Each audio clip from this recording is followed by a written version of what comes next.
Hello, friends, and welcome to yet another edition of the NFL Power Rankings Show. We are presented by Energizer. We are here every Tuesday on the NFL channel and always in podcast form. You can take us anywhere. Eric Edholm is on one side of the screen. My name is Andrew Siciliano. We are live from Chicago and our studios in Los Angeles. And I have a confession to make here, Eric.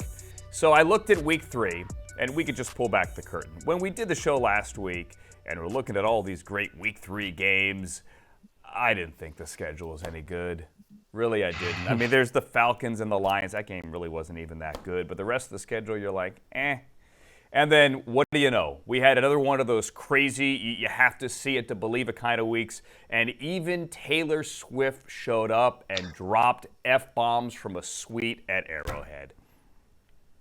You never know what's going to happen, Andrew. That's why we watch the games. Obviously, there were some great fourth quarter comebacks. There were some blowouts too, but plenty of compelling action and a hard week for me. I'll be honest. A lot of these teams are hard to separate right in the middle anyway, but we'll try our best. All right, we're counting down our top 32 Taylor Swift songs. Where do New Romantics fall on the list?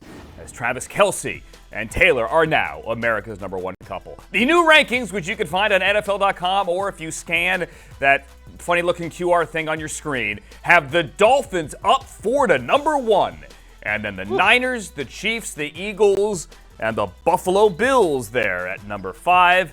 6 through 8, America's team plummeting. Only 2. I don't know. We'll get to that later. The Cowboys are 6, the Lions are 7, and the Ravens here are number 8. The team that we trust. Team of the Week, presented by Truist Bank here. The team of the week, Eric Edholm, the Miami Dolphins. All they did was set 13 records, score 70 points, pull down the Broncos' pants and laugh at them. You think they're the best team in football? Well, certainly scoring 70 points, something we haven't seen since the 1960s, is a pretty good thing. I mean, obviously we had seen a lot of evidence of how dangerous this team could be on the road, averaging 30 points and 460 some odd yards per game. They come home, they absolutely demolish the Broncos. Devin Achane played, had 2 touches against New England. He had 233 yards and 4 touchdowns total against Denver. So just another addition of speed to this team, like it really needs it, right? And then defensively, we saw some improvement, 3 turnovers. They're getting better. Vic Fangio will have this group whipped into shape, and I don't even know if they need him. The offense is just that special right now, Andrew. All right. They go to Buffalo this week. We'll get to the Bills a little bit later. They had a great performance in Washington, sacking Sam Howell 9 times. You mentioned the defense. I understand why you put the Dolphins #1. For Pete's sake, they scored 70 points. But do you think they are a complete team? Like, are you buying the defense, or is this just come on, it's week 4. They scored 70. They got to be #1. I think it's a little of both, right? Obviously, anytime you see this kind of offensive output, you just say to yourself, do they need defense? Well, of course they do. There's going to be some team that kind of cracks that code, slows Tua and company down a little bit, and that's going to put the onus on the defense. But, you see obviously Christian Wilkins is a centerpiece there. They might get Jalen Ramsey later in the season. Andrew Van Ginkel's really running around and making plays with his hair on fire, and he's got a lot of beautiful hair. We don't want to see it burn, but I'm telling you, I think this defense is a lot deeper and more talented than we've seen in recent years. Xavier Howard can still close people down. So I think the pieces are there, and, Vic Fangio can let you march down the field. He'll just clamp down once you get close to the end zone, and that's, I think, a formula for winning for Miami. Yeah, we could agree on one thing. They are the most fun team to watch. They are a must-see viewing experience, a must-buy ticket if they're coming to town. Hey, kids, come on down to the stadium. I want you to be able to tell your kids that one day you saw the team that scored 70 points. Come down and see the #1 team in Eric Edholm's new power rankings, the Miami Dolphins. The Niners were #1. They fall to #2. The Chiefs were #2. Eric, despite now Taylor Swift being their biggest fan, despite all the magic that she brought, not only to Arrowhead, but to Sunday night coming up this week at MetLife Stadium, you somehow dropped the Chiefs. I get it. Someone's got to go down to #3. Apologies to the Eagles, Chiefs, and other teams at the top. The Dolphins were just that good. However, Kansas City obviously made right against the Bears, right? I mean, they took their frustrations out from the early season on them. It was a great day to be a Kansas City Chiefs fan. Defensively, guys like Trent McDuffie and Chris Jones came up big. Offense started a little slowly, but no worries. Obviously, they poured it on. And like any good wingman, Andrew, we see Patrick Mahomes hooking his boy up, getting Kelsey the touchdown in the third quarter. That was tremendous, made for great TV. The kids loved it. They stuck with it even though it was a blowout. And look, I get it. They whipped on a team that had a miserable week last week. And then again, you look at the next two games on their schedule, and those teams have castles that are crumbling too. See what I did there, Andrew? I can whip out a Swift song every now and then. I see what you did there. Did you see, and I didn't notice it at the time, we just showed it. When Kelsey came out of the tunnel, he did the Archer. Did you see that? Oh, yeah. Yep. See, I didn't realize that at the time. I mean, that is Brandon Cook's thing. He is the Archer. And right. When Taylor Swift came to L.A. years ago, like they did a whole Brandon Cooks, like Archer Instagram thing, the Rams did. Like, the marketing possibilities for this are just endless.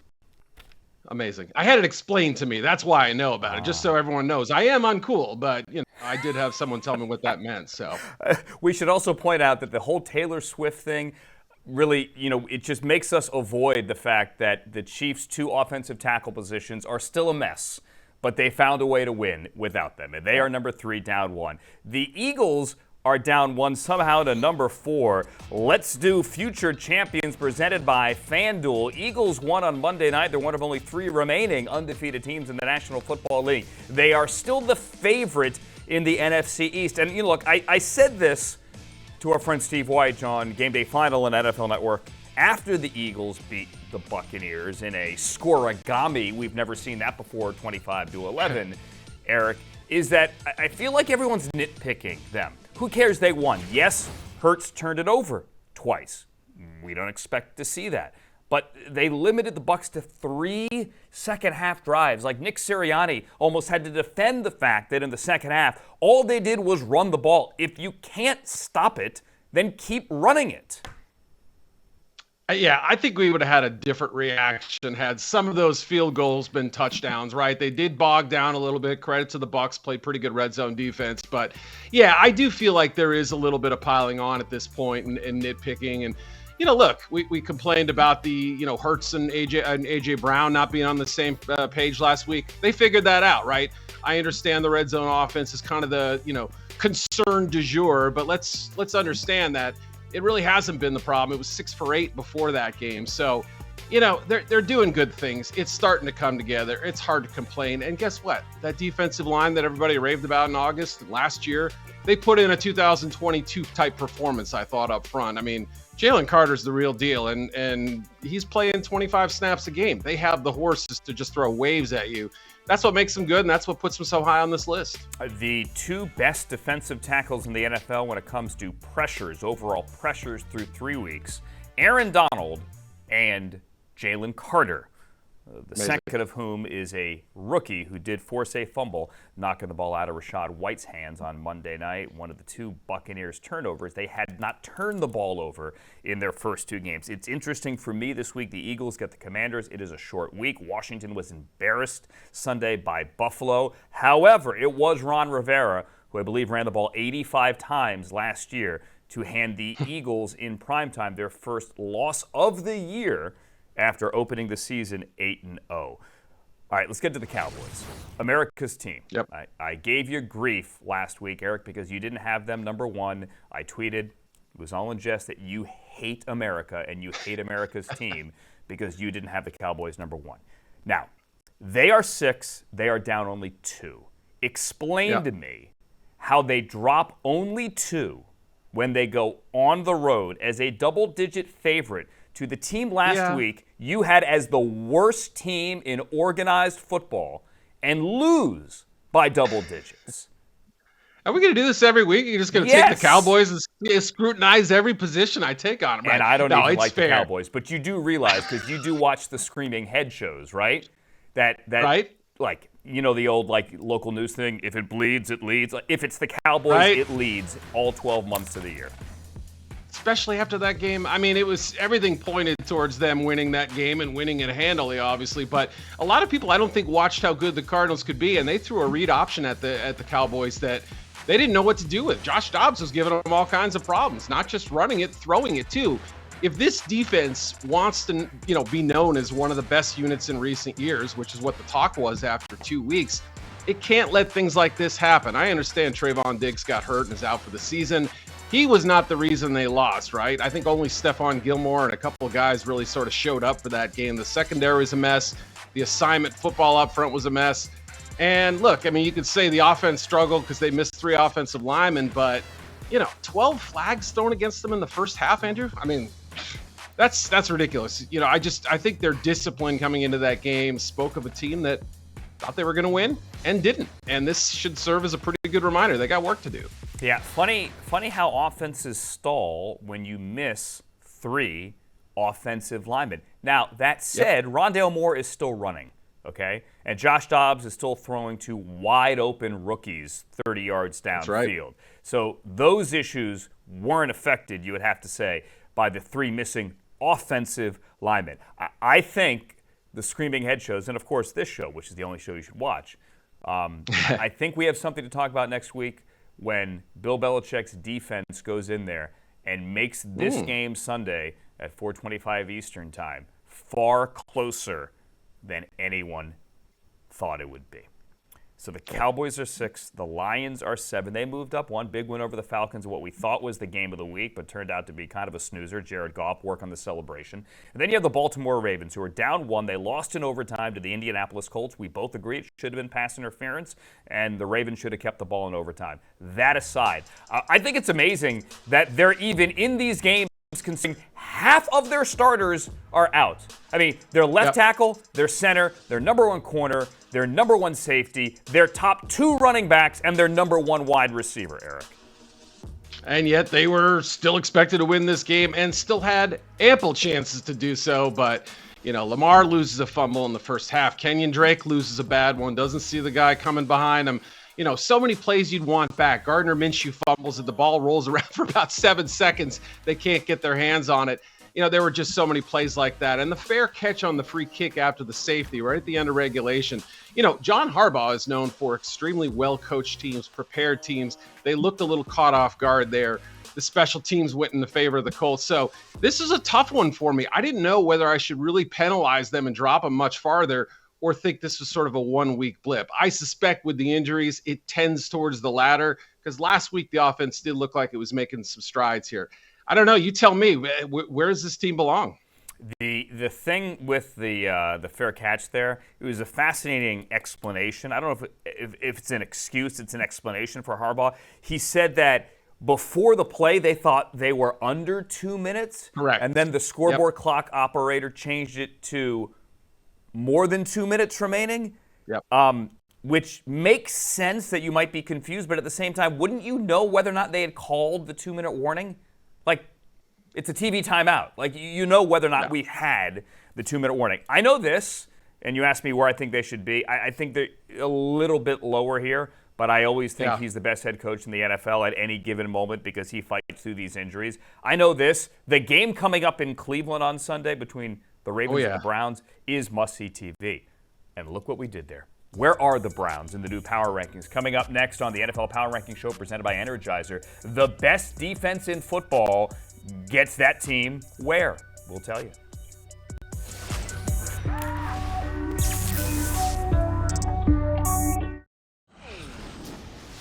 But wait, there's more. We showed you the top 8, 9 through 16 now. The NFL Power Rankings presented by Energizer. The Cleveland Browns up 4 after holding the Titans to under 100 yards of offense. Green Bay is up 8 to 10. Followed by Cincinnati, Seattle, Jacksonville, which is down 4-13. The Saints are down 4-14.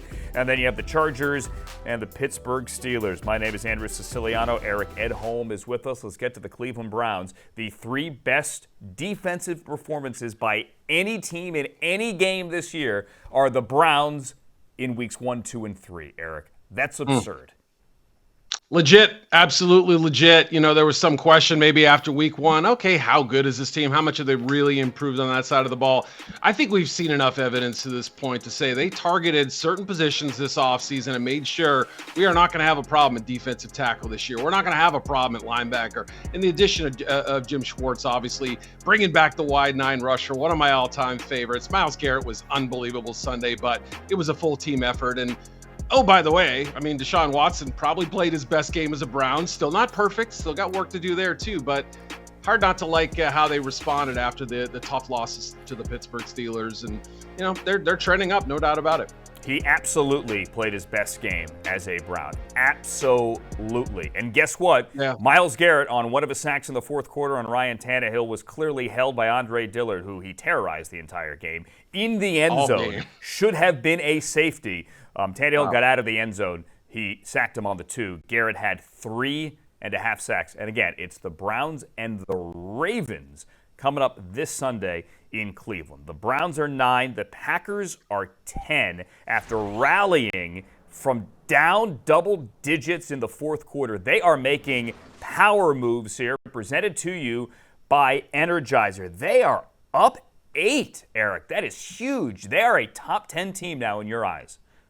Yeah, for a team that was trailing for 3 quarters, right? I understand the optics here. It's a little bit surprising they move up this much. Maybe I underrated them a little bit last week or penalized them too much for losing in Atlanta. The game where Jordan Love had the opportunity to sort of make a start of a legend for himself. It didn't happen there, but it happened Sunday. I thought he was tremendous, right? Even with some missed throws, some drop throws, the offensive penalties, right? He used his legs.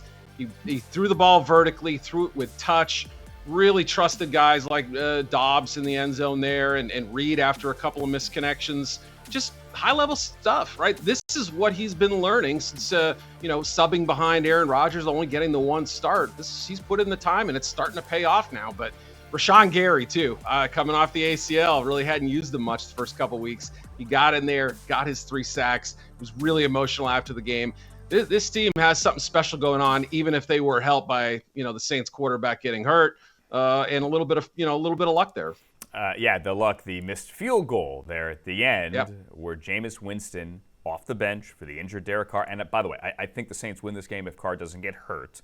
Okay, probably. Jameis Winston put them in position at the end to steal that victory and get out of Green Bay at 3-0. It didn't happen. Now the Saints get the Bucs. Maybe we have Jameis against his old team this week. And the Packers are at home on TNF against the Lions, the team that for all intents and purposes knocked them out of the postseason. And Aaron Rodgers' career ended in Green Bay week 18 last year. So that one should be fun. The Jaguars, meantime, are, look at the screen, number 13. They are down 4 after losing at home to C.J. Stroud and the Texans. Now the Jaguars go to London. You still have them, though, beneath the make the playoff bar here, Eric.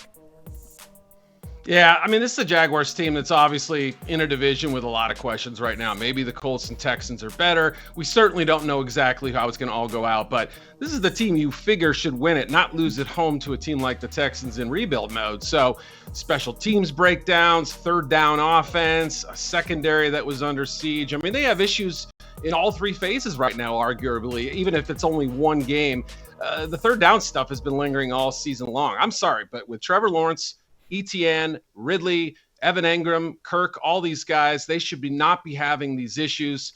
I just think that's going to be the focus of practice this week is, hey, if we're going to go over to London and try to put on a show, let's do so with these scoring opportunities right in front of us, and let's capitalize, not sub 30%. That's not playoff quality right there. Jaguars actually doing 2 games, back-to-back weeks in London, a London residency, if you will. They get the Bills in week 5 before coming back home. Trevor Lawrence, if you listen to the PFF guys, has had more quote-unquote big-time throws dropped than any other quarterback. He actually is playing well, but they got to score more points here. It hasn't happened. And Doug Peterson says, yes, maybe they are feeling the pressure of offseason expectations. They are number 13. Let's look at the Chargers here. They are number 15.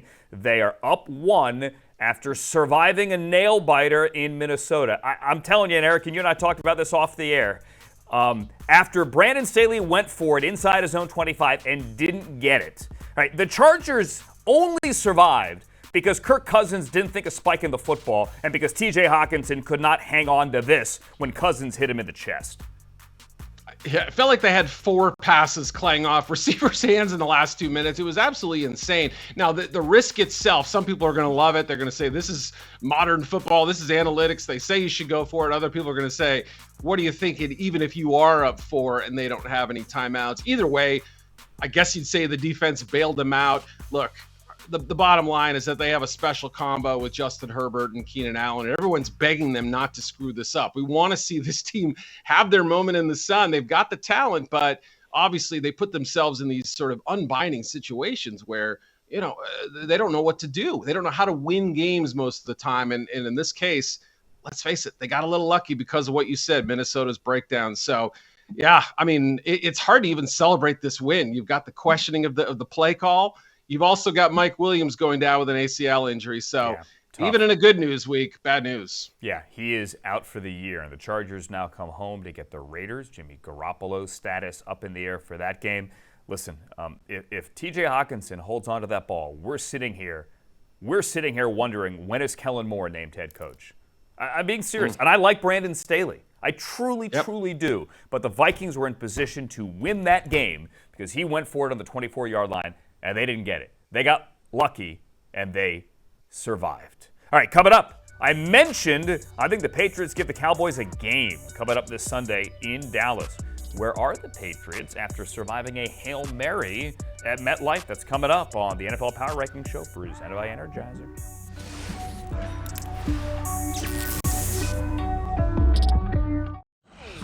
You're watching the NFL Power Ranking Show presented by Energizer. Let's get some more numbers on the screen. Falcons, Patriots, Jets, Buccaneers, 17 through 20, with the Patriots moving up 7. After that, Tennessee, Washington, Houston, and the Rams of Los Angeles. How about those New England Patriots? The second biggest mover here. Eric, they're up 7. Yeah. This deserves a little bit of an asterisk. If I had my druthers, I'd leave like 5 or 6 places blank and then put them below that. But editors tell me I can't do that. They move up because a lot of teams move down, but give them credit. I mean, Ezekiel Elliott coming into this big game next weekend is sort of been a big piece of what they're doing offensively. I just don't think they trust their deep passing game right now.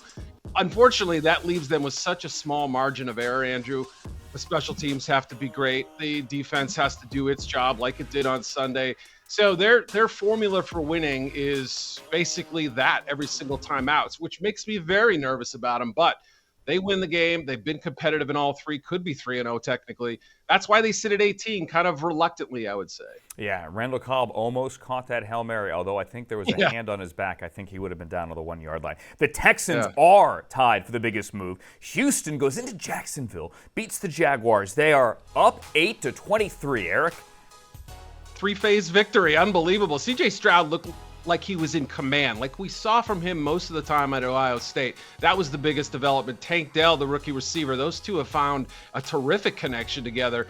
And look, give credit to the defense too. And Blake Cashman coming up with some big plays. The special teams, blocked field goal, and a fullback returning a kickoff for a touchdown. They were prepared. They came in and they took them to the woodshed. Give them a hat tip. This is a great job so far by D'Amico Ryans, even if this is their first win. Yeah, the C.J. Stroud pre-draft slander in retrospect now looks kind of silly. And hats off to Andrew Beck, the best up-back return for a touchdown ever in NFL kickoff history, all 104 years. All right, let's get some more numbers on the screen here. 25 on down, the Arizona Cardinals, the Minnesota Vikings, the Raiders, the Colts, and the Giants are 25 through 29. The Panthers, the Broncos, and yes, the Bears are 30 through 32. The Cardinals up 7 after punching the Dallas Cowboys, Eric, in the mouth.